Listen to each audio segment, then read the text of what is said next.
અતિ જ્ઞાની ભક્ત એવા ઝીણાભાઈના દરબારમાં અત્યારે દર્શન કરી રહ્યા છીએ। ઝીણાભાઈનો કેવી સમજણ નિષ્ઠા હતી અને આપણને સેવાનું કેવું અંગ હોવું જોઈએ સંપ્રદાયમાં, અને હરિભક્તોના સેવાનો મહિમા ઝીણાભાઈ દ્વારા મહારાજ રહ્યો। કમરસિંહભાઈ બીમાર હતા, મહારાજે કે એમની કોણ સેવામાં જશે। ઓલા હરિભક્તો, આપણે અત્યારે મહાન મુક્તરાજ મહારાજના સખા ભક્ત, પ્રિય ભક્ત, અતિ જ્ઞાની ભક્ત એવા ઝીણાભાઈના દરબારમાં અત્યારે દર્શન કરી રહ્યા છીએ। ઝીણાભાઈની ભક્તિ ઉત્તમ હતી અને મહારાજ અહીંયા અનેક વખત આ ઓરડામાં આવીને અહીંયા દર્શન આપેલા રહેલા છે। એક દિવસ, બે, ત્રણ માસ સુધી આ ઓરડામાં મહારાજ અહીંયા રહેલા છે અને એવા હરિભક્તોને અહીંયા સુખ આપેલું છે। ઝીણાભાઈનો કેવી સમજણ નિષ્ઠા હતી અને આપણને સેવાનું કેવું અંગ હોવું જોઈએ સંપ્રદાયમાં, અને હરિભક્તોના સેવાનો મહિમા ઝીણાભાઈ દ્વારા મહારાજ રહ્યો। એક વખત આપણા માંગરોળના કમરસિંહ ભગત બીમાર હતા। આપણે સંપ્રદાયમાં ઘણી વખત કથામાં સાંભળીએ છીએ આ પ્રસંગ, આપણે યાદ કરીએ ઝીણાભાઈને। કમરસિંહભાઈ બીમાર હતા, મહારાજે કે એમની કોણ સેવામાં જશે। તો ઝીણાભાઈ ગામ ધણી હતા અને સેવામાં ગયા, અને પછી બહુ બીમાર હતા એટલે કે હું માંગરોળથી અહીંયા પંચાળા લઈ આવું। તો 3 જ માણસો મળ્યા ખાટલો ઉચકવા માટે, અને આપણા ઝીણાભાઈએ ચોથો એમનો ખંભો આપી અને 4 જણા એમ થઈને અહીંયા એમને લાયા। એટલી બધી સેવા કરી એમને એમના પરિવારે કે એમને જ્યાં સુધી સારું ન થાય ત્યાં સુધી એમનાથી દૂર પણ ન થયા, અને પછી જ્યારે સારું થઈ ગયું ત્યારે પછી એમને માંગરોળ પાછા મૂક્યા।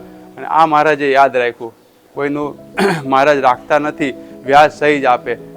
તો જ્યારે ઝીણાભાઈનો અંતકાળ આવ્યો ત્યારે મહારાજ ગઢડાથી જુનાગઢ ગયા, અને ત્યાં ગયા અને પછી મહારાજને ખબર હતી કે હવે ઝીણાભાઈ બહુ જીવશે નહીં, હવે મારે ધામમાં લઈ જવા છે। તો ઝીણાભાઈને પૂછ્યું તમારી શું ઈચ્છા છે? મહારાજ તમે રાજી થમાય, તો અહીંયા લાડુ છે ને ત્યાંય પણ લાડુ છે।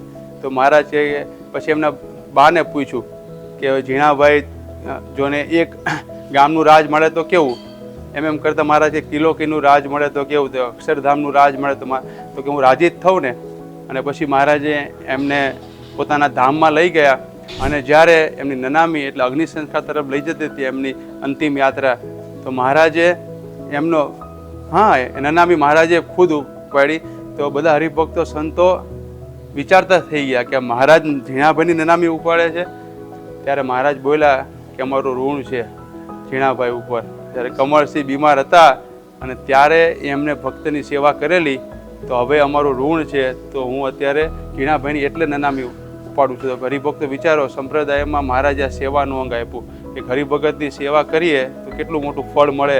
તો આપણે કાયમ આ પ્રસંગ યાદ રાખીને આ જગ્યાએ ઝીણાભાઈનો દરબાર હતો, અને મહારાજે એવું આ વરદાન આપ્યું પંચાળામાં કે અહીંની સીમમાં આ પંચાળામાં કોઈ ધામમાં જશે તેને જમનું તેડું થશે નહીં। અને પ્રસંગ અહીંયા સંતો કથામાં ઘણી વખત કહે છે કે પછી અહીંનો એક ગામનો હરિભગત સાથી લઈને બળદો સાથે બીજા ગામ ગયો હતો, અને ત્યાં પછી મોડું થઈ ગયું, તો બળદે એને સ્વપ્નમાં કીધું કે ભાઈ તું મને પાછો અહીંયા લઈ જા, કે ભગવાને બિરુદ આપ્યું છે ને મારો અંતકાળ આવી ગયો છે।